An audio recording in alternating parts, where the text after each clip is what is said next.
আলাইকুম। দেখুন প্রিয় দর্শক, একটা বিরিয়ানি মুরগি রান দিয়ে একটা বিরিয়ানি,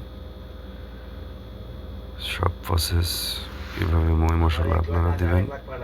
ঠিক আছে, মুরগি মাখাই নেবেন। এদিকে পেঁয়াজ একটু মনে করে নিতে হবে, কালো আর পরে সব মই মশলা এভাবে দেবেন।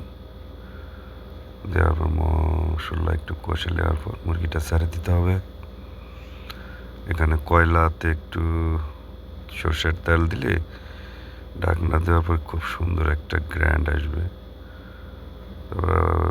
75% ভাতটা একটু সিদ্ধ করে নেওয়ার পর ওর উপর ছেড়ে দিতে হবে। জাফরান দিতে হবে, জাফরান কালি। এভাবে ঢাকনা দিয়ে 5 মিনিট রাখার পরে আবার পুনরায় ওইভাবে একটু সর্ষের তেল দিয়ে কয়লাতে একটু দিলেই বিরিয়ানির একটা গ্র্যান্ড অন্যরকম আসবে। তারপর আপনারা এভাবে বিরিয়ানি পরিবেশন করবেন, দেখবেন খুব টেস্টফুল খানা হবে। ভালো লাগলে লাইক করবেন, ফলো করবেন, শেয়ার করবেন। Bye bye.